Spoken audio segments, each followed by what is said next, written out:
প্রিয় দর্শক, আসসালামু আলাইকুম। গতকাল যে বৈঠক হয়েছে বাংলাদেশের প্রধান উপদেষ্টা ডক্টর মোহাম্মদ ইউনূস এবং ভারতের প্রধানমন্ত্রী নরেন্দ্রের মধ্যে, এই বৈঠক নিয়ে আওয়ামী লীগের অনেক আশাবাদ ছিল। কারণ আওয়ামী লীগ জানে যে গত ১৫ বছর বা ১৫.৫ বছর ক্ষমতায় থাকাকালীন সময়ে ভারত তাদেরকে দেখে এসেছে। তারা আন্তর্জাতিক যে কোনো সংকট, দেশের অভ্যন্তরে, দেশের বাইরে, দেশের অভ্যন্তরে নির্বাচন, তারপরে অন্যান্য রাজনৈতিক দলকে মোকাবেলা, যা কিছু আছে সমস্ত কিছু দেখবে ইন্ডিয়া। তারা কংগ্রেস থাকুক, বিজেপি থাকুক, যারাই থাকুক, তারাই আওয়ামী লীগকে দেখে আসবে। আওয়ামী লীগ তাদের একটি প্রভিন্সের মতো আচরণ করেছে। তারা যেভাবে চেয়েছে, শুধুমাত্র একটি বর্ডার ছিল, ৪,১০০ কিলোমিটারের একটি বর্ডার ছিল। সেই বর্ডারে যথেষ্ট পরিমাণ অত্যাচার হয়েছে, সীমান্ত হত্যা হয়েছে, তারপরে এখানে বাণিজ্য ঘাটতি আছে যথেষ্ট পরিমাণে। সবকিছুই তারা করেছে, কিন্তু শেখ হাসিনাকে শুধুমাত্র ক্ষমতায় রাখতেই ইন্ডিয়ার ভূমিকা অত্যন্ত বেশি ছিল। যখন বাংলাদেশে কোনো নির্বাচন হতো না বা নির্বাচনের নামে প্রহসন হতো, বাংলাদেশের যত সরকারি প্রতিষ্ঠান, সমস্ত প্রতিষ্ঠানকে ভেঙে চুরে চুরমার করা হয়েছে। সমস্ত প্রতিষ্ঠান সরকারের একদম পদলেহি তৈরি করা হয়েছে। এখানে বিভিন্নভাবে এটাকে ধ্বংস করা হয়েছে। কিন্তু নির্বাচন এলে যদি ইন্ডিয়াকে বলা হয়েছে যে আপনাদের বক্তব্য পেশ করুন বা বাংলাদেশের জন্য আপনার কি চাও, তখন তারা বলেছে যে বাংলাদেশের অভ্যন্তরীণ বিষয়। তো সবসময় তারা আওয়ামী লীগকে সাপোর্ট করেছে। আর এবার যখন বিমস্টেক সম্মেলনের সময়ে একটি সাইড লাইন বৈঠক হওয়ার কথা ছিল, সেই সময় আওয়ামী লীগ জানে যে মোদি একদম বসবে না, বসতেই পারে না। কারণ আওয়ামী লীগের সাথে তাদের যে প্রেম, সে প্রেমকে ভেঙে নস্যাৎ করে তারা তাদের যে শত্রু ডক্টর মোহাম্মদ ইউনূস, তার সাথে বসবে না, বরং ধমক দিবে, বলবে যে তোমরা আবারও একটা নির্বাচন করো, সেই নির্বাচনে আওয়ামী লীগের যত সমস্যা আছে, সংকট আছে, সেগুলো যাতে মোকাবেলা করে, কাদেরকেও না ধরে, এবং যাদেরকে ধরেছে তাদেরকে যেন ছেড়ে দেয়, যাতে করে এই নির্বাচনের পরে আবার শেখ হাসিনা বসতে পারে। তো এই ছিল তাদের একটি অরাজনৈতিক ধারণা।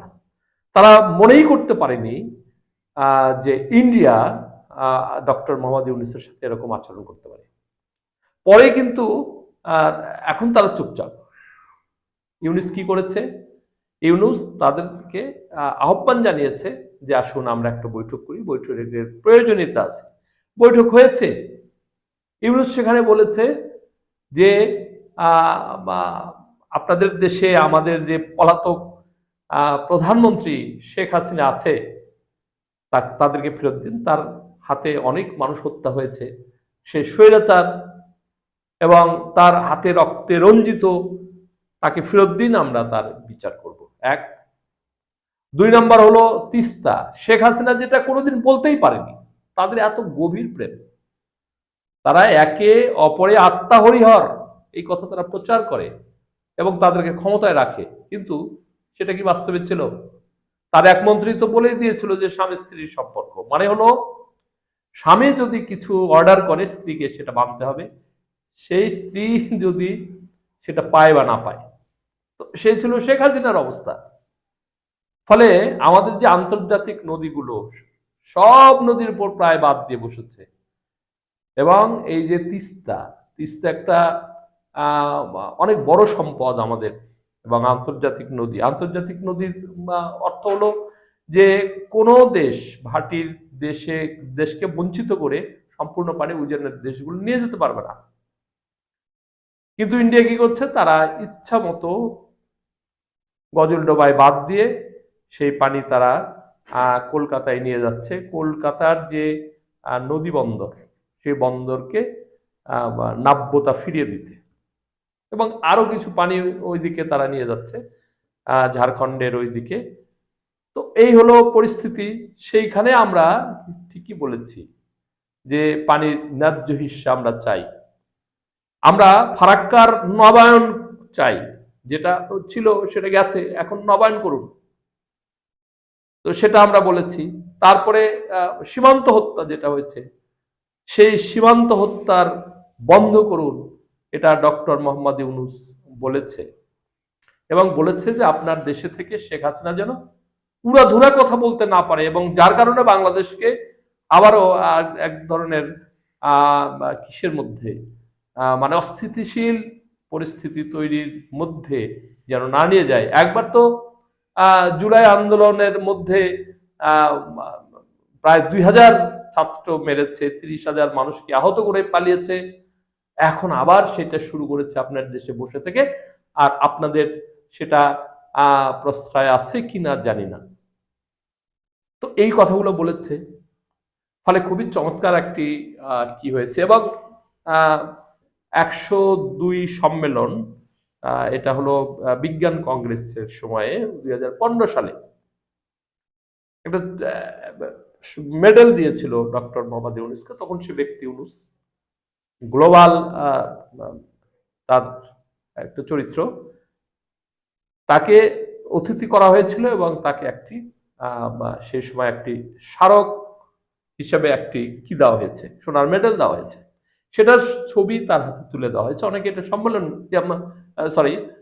অনেকে এটা কি করে, সমালোচনা করে, বলে যে সেই ছবি না দিয়ে যদি জুলাই আন্দোলনের গ্রাফিতি, সেখানে শেখ হাসিনার যে হত্যা, এগুলো তুলে দেওয়া হতো, যেমন কানাডায় দেওয়া হয়েছিল, সেটা অনেকেই বলে। কিন্তু সরাসরি সেটা দিলে জোকের মুখে এক ধরনের লবণ দেওয়া হয়। সেটা না করে তার পুরানো একটা রিলেশনশিপ ছিল, আপনার সাথে আমার বৈঠক হতে পারে, অতীত দিনেও হয়েছিল, এখন আবার রাষ্ট্রীয় পর্যায়ে হবে, আমি তো আপনার পূর্ব পরিচিত এবং আমি একজন গ্লোবাল পার্সন, ফলে আমার সাথে আপনার ব্যক্তিগত কোনো দ্বন্দ্ব নেই, রাষ্ট্রীয় দ্বন্দ্বও থাকতে পারে না।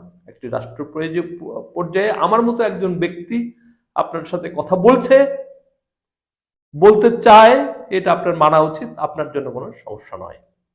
ফলে বসতে হয়েছে। আর ডক্টর ইউনূস তো এমন ব্যক্তিত্ব না যে তাকে ইচ্ছা করলেই ছুঁড়ে ফেলে দেওয়া যায়। ডক্টর ইউনূসের সাথে সারা পৃথিবীর প্রায় 1-150 মোদির কাছাকাছি মানুষ, মোদির চাইতে অনেক বড় মানুষ তাকে কেয়ার করে। ফলে আর তুমি মোদি, তুমি একটা রাষ্ট্রের প্রধান, আমি একটা রাষ্ট্রের প্রধান হয়ে তোমার সাথে বসতে পারবো না, এটা তো আন্তর্জাতিক কূটনীতির কোনো সম্পর্ক হয় না। ফলে তাকে বসতে হয়েছে এবং তাকে যৌক্তিক কথা বলতে হয়েছে, যে কথা শেখ হাসিনা গত 15.5 বছর 16 বছর আনতে পারেনি, সেইটা 40 মিনিটে বলে শেষ করে দিয়েছে। ফলে এই যে কূটনৈতিক যে চরিত্র বাংলাদেশের অতীত দিনে ছিল, সেটা পাল্টেছে। ফলে আওয়ামী লীগের কি হয়েছে, আওয়ামী লীগ ভয়াবহ বিপদে পড়েছে। আওয়ামী লীগ এই দিনটির আশাই করেছিল যে প্রথমত বৈঠক করবে না, আর বৈঠক যদি করে তাহলে বলবে যে শেখ হাসিনাকে নিয়ে ক্ষমতায় বসায় দাও।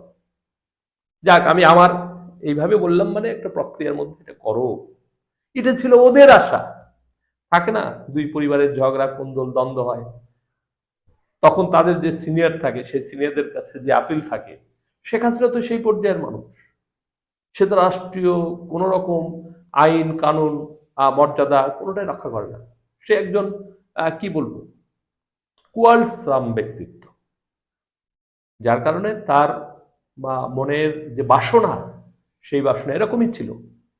নইলে সে বলতে পারে যে তোমরা ওইখানে থাকো, আমি টুপ করে এসে যাবো এই দেশে। যা পালিয়েছে, লজ্জা বলে কোনো কথা নাই।